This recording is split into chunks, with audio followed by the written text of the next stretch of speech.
Hi, welcome to 10:02. I'm going to pretend that there's not a women's lumberjack match in wrestling going on right now. That's when a whole bunch of women... Makai, do you know what a women's lumberjack match is? I can dream. Let me educate you. It's when a whole bunch of women surround the ring and two other women fight each other, and if one of them gets out of the ring... Why you don't look entertained? I am entertained. When one of them falls out, the other women have to push the woman back in the ring. That's the whole idea. They can't leave the ring. That's hilarious. So I was a little distracted there. Welcome to the show. Lots of stuff to talk about tonight. Why do people not like the Buffalo Bills? For the life of me, sitting here alone, like a lone Buffalo Bills fan, voice in the wilderness. I'm upset. I want to move now. I'm going to move south of the border, do a sports talk show down there, and that's it. No, seriously. Claim. What? I think perhaps it could be the fact that Torontonians know that Buffalo radio listeners don't sit around debating the issues affecting Toronto, and there's a certain want to be. We don't have a football team here. Well, no, we do have a football. We have a football team here. We have the Toronto Argonauts. Oh, I'm just saying. I think people maybe Sorry, don't. Let me rephrase that. We don't have an entertaining football team here.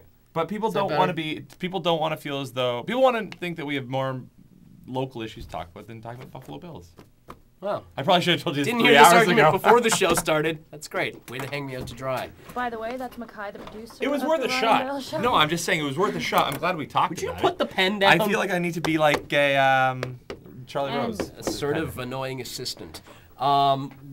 What else do we have coming up? It's a big week for the show. Really big. A lot of great interviews. Really great interviews this week. We're working on Ali Velshi. I can probably say that out loud. Yeah, sure. He was actually in for Larry King tonight, so that'll be cool. We'll have him on the show, talk about finance. I was texting him, and he was That's a neat responding to story. me. Yeah. Literally, probably. Well, check what time that email came in. I can give you an actual hard time on. He went on the air. You're giving me a hard time for the last month. He went on the air. What time to do?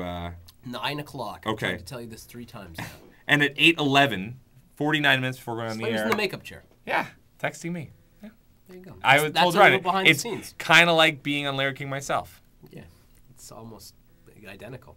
What else do we have coming up on the show? We got Naughty by Nature coming up later on in the week. It's Canadian Music Week, so we're going to attend a lot of the parties, report back, tell people about all that. But we've got a really interesting guest tomorrow night. Tomorrow, yeah. And this is my little setup for it, like this.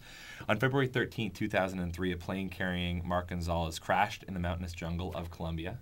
On March 10th, 2009, Mark Gonzalez is speaking with Ryan Doyle. In between... What happened in between? He spent 1,967 days trapped, stranded, kidnapped in the jungle at the hands of the FARC, the rebel militant group in Colombia. Not the wacky website that tells funny jokes and stories. No. Sorry. I shouldn't make fun.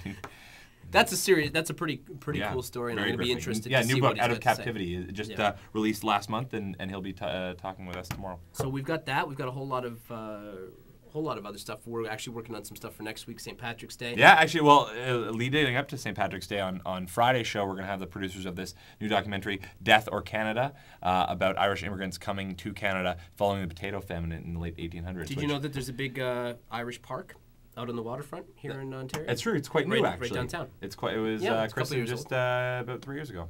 Yeah, 2 years ago. I say 3. I was there when it was christened, so I'm going to go with 2 because I'm Irish and that's how it works. Lots of other stuff. I'd like to get the people from Guinness on now. Do you think they'll come on? Sure. But this non-drinking thing is killing me. Do you really want them to come on? I don't Maybe know. we'll have them on April 12th.